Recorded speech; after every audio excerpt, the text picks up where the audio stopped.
अच्छा, आपके यहाँ समर्थकों की भारी भीड़ लगी है टिकट कटने के बाद, क्या है, क्या आपकी नई रणनीति है? अब देखो, मेरी अभी तो चर्चा नहीं हुई, अब चूंकि सबको पता चला और मैं 4-5-6 दिन से बाहर था, तो सभी लोगों को जब जानकारी लगी मैं आ गया हूँ, तो सभी लोग आए हैं। अब सभी कार्यकर्ता हम लोग बैठ के मंथन करेंगे, चिंतन करेंगे, और जो भी सभी कार्यकर्ताओं का, हमारी जनता का, हमारी माताओं बहनों का जो भी आशीर्वाद होगा, जो आदेश होगा, उस आदेश के पालन में आगे बढ़ेंगे।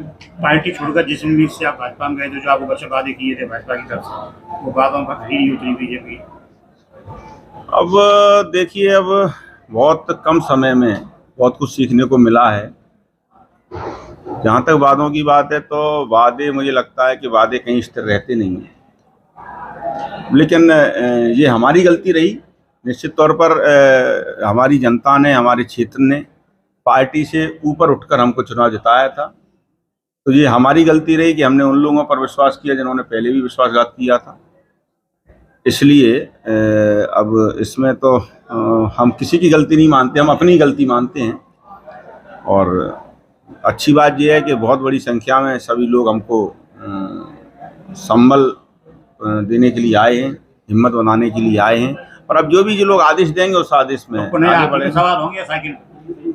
नहीं, मैंने जहाँ हाथी और साइकिल की बात ही नहीं है, मैंने तो सभी का सम्मान किया है। आपने देखा होगा बसपा छोड़ने के बाद भी जब बसपा के प्रदेश अध्यक्ष आए, तो मैं तो एक वैसे ही कट सी मुलाकात करने उनसे भी गया, तो कोई ऐसी बात नहीं है। लेकिन मैंने कहा ना कि जो जनता और हमारे सभी बुजुर्गों का जो भी आदेश होगा, उस दिशा में हम आगे बढ़ेंगे। अभी कई ऑफर आए हैं, ऐसा बताया? नहीं, ऐसा कुछ नहीं, मेरे पास कोई ऑफर नहीं आए हैं, और ना ही इस संबंध में अभी तक मैंने कोई विचार किया। ऐसा बसपा छोड़ना गलती रही है, भाजपा को ज्वाइन करना गलती? विश्वास करना गलती रही। क्या आपको लगता है कि भाजपा ने आपके साथ गलत किया है? मुझे तो लगता है कि गलत किया है, निश्चित तौर मुझे लगता है, क्योंकि मैं भारतीय जनता पार्टी के टिकट पर चुनाव नहीं जीता था। मुझे जनता ने बड़े बड़े लोगों के सामने और ऐसे दल से चुनाव जिताकर भेजा था जो दल कभी भी भिंड विधानसभा जीता ही नहीं था। तो उन्होंने पार्टी से ऊपर, व्यक्तियों से ऊपर मुझे 35,000 से ज़्यादा वोटों जिताकर भेजा था।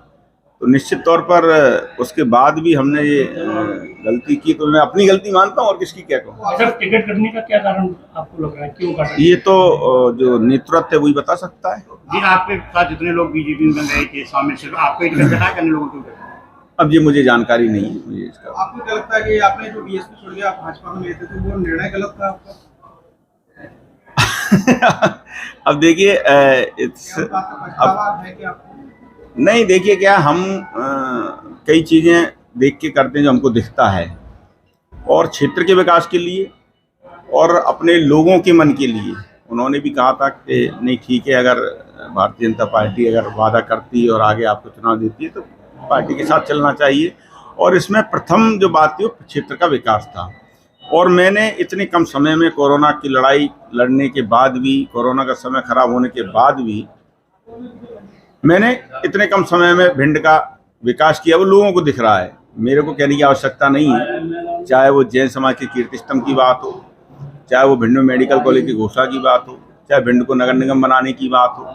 पहले भी कई मंत्री रहे, कई विधायक रहे, लेकिन उन्होंने किसी इस दिशा में काम नहीं किया। सड़कों की बात हो, शिक्षा की बात हो, सब हर जगह बेहतर काम करने का प्रयास किया। मुझे लगता है इसी का मुझे ये नतीजा मिल रहा है। 11 लोगों का समर्थकों का जो हुजूम लगाया, अगर ये कहता है कि चुनाव मैदान में आओ तो क्या? देखिए, हम पहले भी कहते रहे हैं कि हम तो घोड़े हैं और हमको चलाने वाली जनता है। तो अगर जनता कहेगी कि घोड़ा टिक टिक कर, तो उस दिशा में आगे बढ़ेंगे। जब कांग्रेस छोड़कर भाजपा में आए थे, OPS भदौरिया, या बसपा छोड़ के भाजपा में आए थे, इन्हीं लोगों का टिकट कटा है इस पर कुछ? देखिए, अब मैंने कहा ना, इसमें छोड़ के आने की या उसकी कोई बात नहीं है। क्या परिस्थितियां रहीं, क्या नेतृत्व ने सोचा, किस बारे में उन्होंने विचार किया, अब ये तो वही मुझसे बेहतर बता सकते हैं। तो इसमें क्या कहूँ।